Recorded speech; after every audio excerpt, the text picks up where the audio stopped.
Good morning बच्चों हम लोग पाठ 3 शब्द विचार में शब्दों के वर्गीकरण में आज व्याकरणिक प्राकार के आधार पर देखेंगे। व्याकरणिक प्राकार के आधार पर कैसे वर्गीकरण किया गया। बच्चों, हमें किसी भी भाषा का ज्ञान होने के लिए उसके व्याकरण को जानना अत्यावश्यक है। व्याकरण ही क्या करता है, भाषा की शुद्धियों को और अशुद्धियों को पहचानता है। व्याकरण द्वारा ही हम भाषा की शुद्धता और अशुद्धता को पहचानते हैं कि ये वाक्य गलत है कि सही है, या यहाँ पे सही वचन का प्रयोग है, सही क्रिया का प्रयोग है, सही संज्ञा का प्रयोग है कि नहीं। तो ये व्याकरण के द्वारा ही हम जानते हैं। तो वाक्य की शुद्धता और अशुद्धता की पहचान व्याकरण से ही होती है। जब किसी शब्द को वाक्य में प्रयोग करते हैं तो वह जब हम किसी भी व्याकरणिक प्रकार को प्रस्तुत करता है। जैसे व्याकरणिक प्रकार को यानी उसका आप लोग को सुने होंगे ना कि जब शब्द क्या है, स्वतंत्र सत्ता है, लेकिन जब वही शब्दों का जब वाक्य में प्रयोग हो जाता है तो वो पद कहलाते हैं। क्योंकि वो व्याकरण के नियमों में बन जाते हैं। ठीक है, तो यहाँ पर देखिए कि जैसे राम पुस्तक पढ़ता है, एक सेंटेंस में लिख रही हूँ, राम पुस्तक पढ़ता है। ठीक है, तो यहाँ पर देखिए राम हो गया संज्ञा, पुस्तक हो गया कर्म और पढ़ता है हो गया क्रिया। ठीक है, यहाँ पर ये क्रिया हो गया। तो राम पुस्तक पढ़ता है या पढ़ रहा है, तो यहाँ पर राम हो गया संज्ञा, पुस्तक हो गया कर्म और पढ़ रहा है या पढ़ता है हो गया क्रिया। इसी प्रकार व्याकरणिक नियम कोई न कोई प्रकार प्रस्तुत करते हैं शब्द। यहाँ पर ये संज्ञा है, यहाँ कर्म है, यहाँ पर क्रिया है। उसी प्रकार देखिए व्याकरणिक प्रकार के आधार पर भी शब्दों के 8 भेद माने गए हैं, जिनको विकारी और अविकारी शब्द कहा गया। विकारी और अविकारी शब्द, विकारी शब्द वो होते हैं जिसमें विकार उत्पन्न, और अविकारी शब्द जिसमें कोई वाक्य में प्रयोग करते समय उसमें कोई परिवर्तन ना हो, वो अविकारी है। देखिए जैसे संज्ञा है लड़का, क्या है, संज्ञा है, लेकिन लड़की क्या है, भी संज्ञा है, लेकिन लड़की स्त्री भी। ठीक है, उसी तरह सर्वनाम उसका और उसकी, तुम्हारा तुम्हारी, वह उसने। तो यहाँ पर सर्वनाम में देखिए परिवर्तन आएगा। अगर हम लिखेंगे वह मेरा भाई है, ठीक है, एक लड़का है।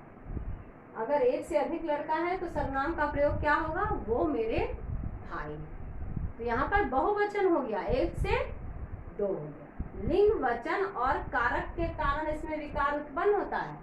लिंग वचन और कारक के कारण। क्यों लिंग वचन? क्योंकि यहाँ पर देखिए लिंग में क्या है, वचन क्या है, यहाँ वह मेरा भाई है, एक वचन है तो वह हम लिखेंगे, लेकिन 2 भाई हैं तो वो मेरे भाई है। तो यहाँ वह की जगह क्या हो जाएगा, वे मेरे भाई। तो संज्ञा में भी विकार उत्पन्न हुआ, और सर्वनाम, विकार मीन्स परिवर्तन। लिंग वचन कारक के कारण परिवर्तन होगा। लिंग एक वचन होगा तो सर्वनाम में वह लिखेंगे, और बहुवचन होगा तो वे लिखेंगे। नेक्स्ट है क्रिया। क्रिया में भी परिवर्तन होता है लिंग वचन कारक के कारण। अगर एक लड़का है तो लड़का दौड़ रहा है, एक से अधिक लड़के हैं तो क्रिया में हम क्या बोलेंगे, लड़के दौड़ रहे हैं। रहा है नहीं, क्या बोलेंगे, रहे हैं। तो यहाँ पर क्रिया में भी परिवर्तन आ गया। विशेषण क्या होता है, जो किसी चीज की विशेषता बताती है, वाक्य में विशेषता बताती है कि राम बहुत मोटा लड़का है और या छोटा लड़का है, और सीता बहुत छोटी लड़की है। तो यहाँ पर देखिए विशेषण में भी परिवर्तन आ गया। छोटा, छोटी, मोटा, मोटी जो भी है उसमें परिवर्तन आ गया। तो यहाँ पर देखिए विकारी है संज्ञा, सर्वनाम, क्रिया और विशेषण। इसमें लिंग, वचन और कारक के कारण परिवर्तन होता है। कारक उसका, उसकी, उसना, उसका, उसके, उसने, वो, वे, वह, ये सर्वनाम के लिए प्रयोग होता है। रहा है, रही है, रहे हैं। एक वचन है तो रहा है बोलेंगे, बहुवचन है तो रहे हैं बोलेंगे। विशेषण में लिंग के कारण परिवर्तन होता है, तो छोटा है, छोटी है, लड़का हैगा तो छोटा है, लड़की है तो छोटी है। तो इसमें विकार उत्पन्न होता है, लिंग वचन कारक के कारण विकार। और ये अविकारी शब्द है, देखिए ये है, ये अविकारी है। अविकारी शब्द यानी जिसमें परिवर्तन नहीं होता। और विकार, विकार मतलब परिवर्तन, विकार का अर्थ होता है परिवर्तन। जिसमें विकार उत्पन्न नहीं होता उसे हम क्या बोलते हैं? अविकारी। क्रिया विशेषण, क्रिया विशेषण घोड़ा तेज दौड़ता है, ठीक है, और बिल्ली तेज दौड़ती है। दोनों में क्या है? तेज।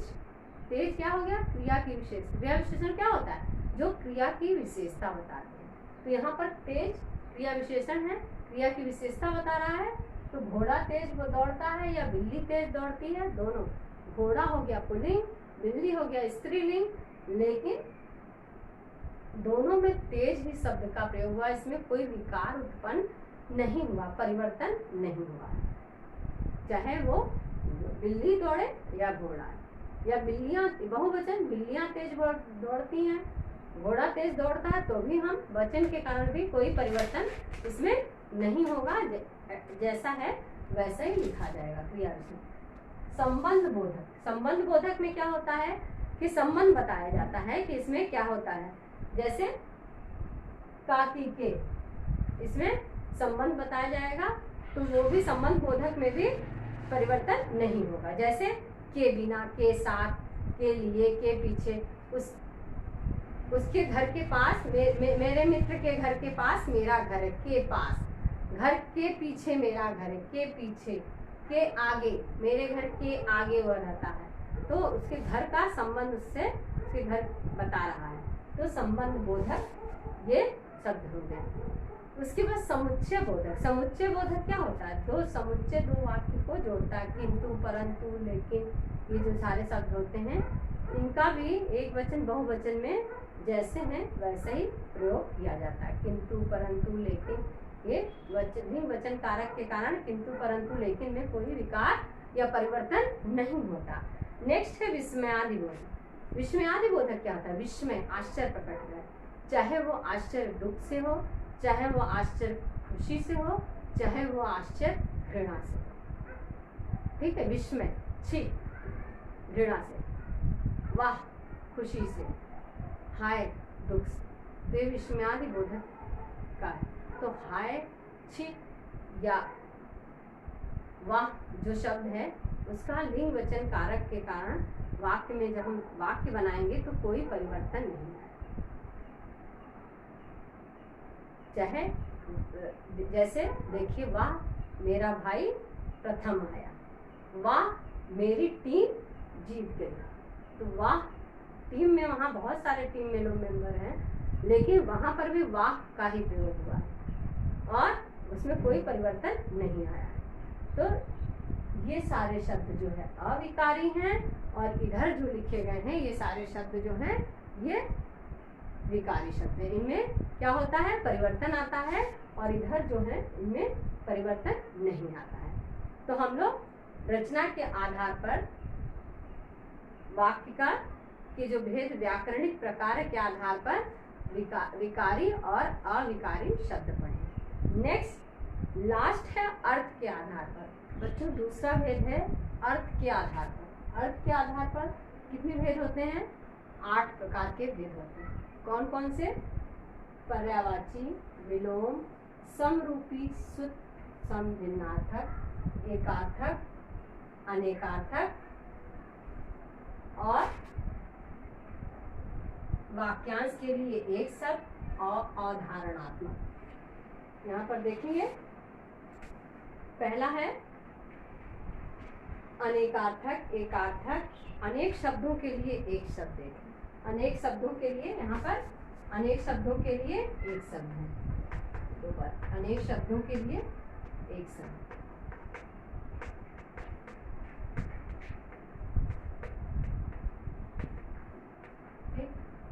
अनेकार्थक, वाक्यांश के लिए एक शब्द और अवधारणात्मक। तो देखेंगे यहाँ पे 8 भेद हैं।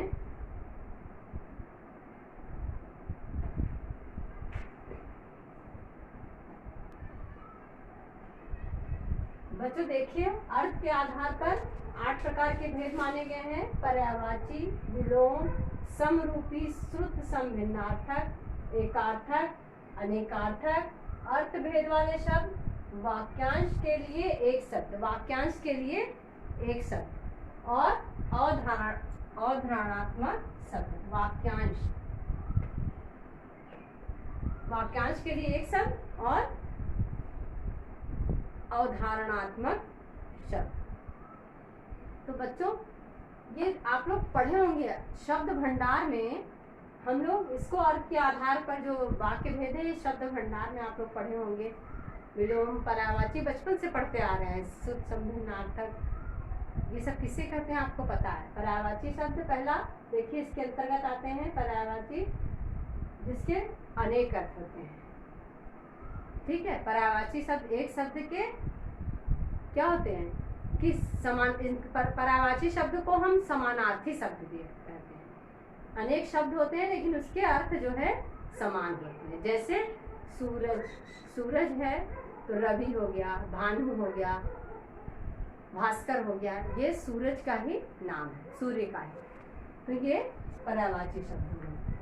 दूसरे क्या हो गए, विलोम शब्द। विलोम शब्द होते हैं जो उल्टा, विपरीत अर्थ दर्शाने वाले शब्द, उल्टा अर्थ बताने वाले शब्द विलोम। छोटा, बड़ा, आगे पीछे, सूर्य, चंद्र। लेकिन विलोम शब्द में बच्चों एक बात ध्यान देने का है कि जब विलोम शब्द लिखना हो तो हमेशा इस चीज का ध्यान रखना है कि तत्सम का विलोम तत्सम होगा और तद्भव का विलोम तद्भव होगा।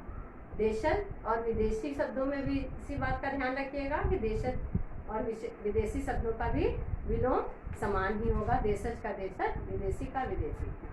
तो ये विलोम शब्द है जो उल्टा अर्थ व्यक्त करते हैं। विपरीत अर्थ व्यक्त करने वाले शब्द को विलोम शब्द कहते हैं। तीसरा है समरूपी, श्रुति, समभिन्नार्थक। समरूपी, उसका रूप समान है, देखने में एक जैसा लगेगा, लेकिन श्रुति समभिन्नार्थक, लेकिन सुनने में, श्रुति मतलब सुनना, सुनने में भिन्न, यानी सुनने में अलग। कैसे? श्रुति समभिन्नार्थक, जैसे अनल और अनिल, अन्न और अन्य। अन्य मतलब दूसरा होता, अन्न मतलब अनाज। तो श्रुति समभिन्नार्थक, समरूपी, समान रूप से उसका देखने में लगेगा लेकिन सुनने में भिन्न। अन्न और अन्य, अंत और अंत्य, अनुमत और अणु, यह आपकी बुक में दिया हुआ है श्रुति समभिन्नार्थक शब्द। नेक्स्ट है एकार्थक शब्द। एकार्थक शब्द जो एक अर्थ व्यक्त करें, जैसे शब्दार्थ में हम बोलते हैं। शब्द एक अर्थ व्यक्त करता है कि प्रथम का पहला, प्रथम का अर्थ होगा पहला। शिशु, बच्चा, सेवा, पाप, अपराध, छाया, परछाई, ये जो एक ही इसका अर्थ होता है उसे हम एकार्थी शब्द कहते हैं। जो शब्दार्थ हम लोग लिखते हैं एकार्थी शब्द। अनेकार्थी एक शब्द है और उसके अनेक अर्थ है। पर्यायवाची एक जो शब्द है उसके शब्द तो अनेक होते हैं लेकिन अर्थ एक होता है। लेकिन यहाँ पर क्या है कि अनेकार्थी शब्द, अनेकार्थक शब्द, जैसे अर्थ, अपनी पुस्तक में देखेंगे अनेकार्थक शब्द अर्थ है। अर्थ का अर्थ होता है धन, कारण, प्रयोजन। अर्थ का 3 अर्थ होता है। अनेक अर्थ, अनेकार्थक मतलब अनेक अर्थ, एक ही शब्द के अनेक अर्थ निकलेंगे। जैसे अंक, अंक का मतलब होता है गिनती और एक होता अंक मतलब गोद में लेना। अंक एक ही शब्द है लेकिन उसके 2 अर्थ दिख रहे हैं। उसी तरह कनक, कनक का अर्थ होता है सोना भी, और कनक का होता है धतूरा, एक प्रकार का जहर होता है, धतूरा भी होता है। उसी तरह घट मतलब घड़ा भी होता है, घट मतलब मन, व्यक्ति का मन को भी हम घट बोलते हैं। तो इसी तरह अनेक अर्थ, शब्द एक है और उसके अर्थ अनेक हैं, जिसको हम अनेकार्थी शब्द कहते हैं। अनेक, नेक्स्ट क्या है, अर्थ भेद वाले शब्द। अर्थ भेद वाले शब्द कौन से हैं? जैसे अमूल्य, जिसकी मूल्य का मूल्यांकन न किया जा सके। अमूल्य कोई चीज जिसका मूल्य का पता ही न चला, बहुत अमूल्य चीज है। और प्रेम का बदला नहीं चुकाया जा सकता, वह अमूल्य है। बहुमूल्य, वास्तविक मूल्य से अधिक मूल्यांकन करना। बहुमूल्य, जिसका मूल्य है उससे अधिक सोचना, वो बहुमूल्य है। तो अर्थ जो है उसके भेद में अंतर है, अमूल्य और बहुमूल्य। अवस्था और आयु। अवस्था मतलब इसकी स्थिति कैसी है, अवस्था उम्र का बोध कराती है, अवस्था उम्र का बोध कराती है, और आयु पूरे जीवन का बोध, जीवन काल को हम आयु, ठीक है। इसकी अवस्था ये है 9 साल की अवस्था, लेकिन आयु पूरे उम्र के बारे में बताती है इसकी आयु। तो ये अर्थ भेद वाले शब्द। वाक्यांश के लिए एक शब्द, ये भी हम लोग पढ़ चुके हैं। एक वाक्य होगा, वाक्यांश के लिए अजर, अमर, अजर जो कभी ना मरे, अमर, ठीक है। तो वो वाक्यांश के लिए एक शब्द। या दुर्गम, जहां पहुंचना मुश्किल है, दुर्गम, दुर मतलब बुरा, गम मतलब रास्ता, मार्ग, जहां पहुंचना मुश्किल हो। या अपठित, जो बिना पढ़ा, जो बिना पढ़ा हो, पहले से न पढ़ा हो, उसे अपठित कहते हैं। अनुज, जो छोटा हो भाई, उसे अनुज कहते हैं। अजर, जिसे कभी बुढ़ापा ना आए। अमर, जो कभी ना मरे। ये सारे वाक्य हैं, उसके लिए एक शब्द है कि वाक्य के लिए एक शब्द। हम किसी को अगर बोलेंगे कि कामचोर, तो इसका मतलब जो काम से जी चुराता है, उसके लिए एक शब्द है कामचोर, जो काम करने से जी चुराता है। जो निरंतर प्रयत्नशील रहता है, उसके लिए हम लोग क्या बोलेंगे, कर्मठ है व्यक्ति। जो कभी व्याकरण जानने वाला, व्याकरण। सदा रहने वाला, जो कभी ना मरे, सदा रहे, उसे हम क्या कहते हैं, शाश्वत। तो ये वाक्य के लिए एक शब्द है। नेक्स्ट है अवधारणात्मक। लास्ट वन, अवधारणात्मक, जैसे कि इसे पुनरुक्त शब्द भी बोलते हैं। पुनरुक्त मतलब दोहराया जाए। जैसे इन शब्दों को द्वित शब्द भी कहते हैं। ये निम्नलिखित 3 प्रकार के होते हैं। कौन कौन से? पहला पुनरुक्त, दूसरा अपूर्ण पुनरुक्त, और तीसरा प्रधानवाद। जैसे कभी कभी, ये पुनरुक्त शब्द है। बार, कभी कभी, सोते सोते, सुबह सुबह, इसी चीज को दोहराया जा रहा है, पुनरुक्ति की जा रही है। और अपूर्ण पुनरुक्त मतलब भोला भाला, भीड़ भाड़, ये अपूर्ण पुनरुक्त है। दोहराया तो जा रहा है, लेकिन पूरी तरह से नहीं दोहराया जा रहा है। और प्रतिध्वन्यात्मक पुनरुक्त मतलब पहले शब्द की प्रतिध्वनि होता है, पहले जो उसकी ध्वनि है उसी की ध्वनि दूसरा शब्द होता है। जैसे रोटी वोटी, दूध दूध, ध्वनि जो है मिलती जुलती है। तो अनुकरण मूलक शब्द, कुछ शब्द मिलती जुलती आवाजों के लिए प्रयोग में लाए जाते हैं, ये अनुकरण मूलक शब्द होते हैं। तो इसके भेद पुनरुक्त शब्द और अनुकरण मूलक शब्द है। और पुनरुक्त शब्द में पुनरुक्त, जैसे कभी कभी, पूरी तरह से उसी को दोहरा देना, कभी कभी, थोड़ा थोड़ा, ठीक है, ये पूर्ण तरह से दोहराया गया है।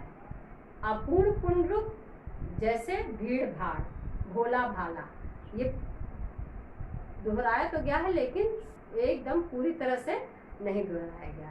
अप्रधन्वात्मक मतलब प्रधन्वात्मक पुनरुक्त मतलब जैसे उसकी ध्वनि उसके जैसी, जैसे रोटी वोटी, दूध बूट, खाना वाना, ये जो है प्रधन्वात्मक है। बच्चों, पाठ में आज हम लोग शब्दों के वर्गीकरण में पढ़े कि शब्दों के वर्गीकरण में रचना के आधार पर, स्रोत के आधार पर भेद पढ़े, बनावट के आधार पर पढ़े, प्रयोग के आधार पर पढ़े, व्याकरणिक प्रकार के आधार पर शब्द भेद पढ़े, अर्थ के आधार पर शब्द भेद पढ़े। सभी शब्द भेदों के वर्गीकरण को हम लोग शब्दों के वर्गीकरण का अध्ययन कर लिए। अब पाठ के मुख्य बिंदु हम लोग देखेंगे। देखिए, वर्णों का सार्थक समूह शब्द कहलाता है। पहला हम लोग यही पढ़े थे, शब्द किसे कहते हैं, तो वर्णों के सार्थक समूह को शब्द कहते हैं। जब शब्द का प्रयोग व्याकरण के नियमों के आधार पर किया जाता है तो वह क्या हो जाता है, व्याकरण नियमों में बनकर वह पद बन जाता है। स्रोत के आधार पर शब्द के 5 प्रकार के होते हैं, तद्भव, तत्सम, देशज, विदेशी और शंकर शब्द। ये 5 प्रकार के भेद होते हैं स्रोत के आधार। ये याद करना होगा आपको कि रचना के आधार पर शब्द भेद लिखे, ये तो आपको प्रश्नों के उत्तर एग्जाम में आएंगे तो ऐसे लिखने होंगे। या रचना के आधार पर शब्द के कितने भेद हैं परिभाषा सहित लिखें। तो रचना के आधार पर शब्द के 3 भेद होते हैं, रूढ़ शब्द, यौगिक शब्द और योगरूढ़ शब्द। प्रयोग के आधार पर शब्द के 3 भेद होते हैं, परिभाषिक, सामान्य, परिभाषिक और अर्धपरिभाषिक। व्याकरणिक प्रकार के आधार पर शब्द के 2 भेद होते हैं, विकारी और अविकारी। अर्थ के आधार पर शब्द के 8 भेद होते हैं, जो हम लोग अभी अध्ययन कर रहे हैं। बच्चों, पाठ में हम लोग ये सारे शब्दों के वर्गीकरण में सभी भेदों को पढ़ें। अब नेक्स्ट क्लास में हम लोग अभ्यास के प्रश्नों को हल करेंगे। आप अच्छे से पाठ को पढ़ लीजिएगा, पढ़कर क्लास में आइएगा और मैं PDF बना के दूंगी। तो जो पाठ के प्रश्नोत्तर रहेंगे उसको सभी परिभाषाएं मुख्य बिंदु में जो दी गई हैं वो सारी परिभाषाएं कॉपी में लिखनी है और अभ्यास में जो प्रश्न हल कराए जाएंगे वो पुस्तक में कंप्लीट करनी है। बच्चों, आज की क्लास यहीं समाप्त होती है। धन्यवाद।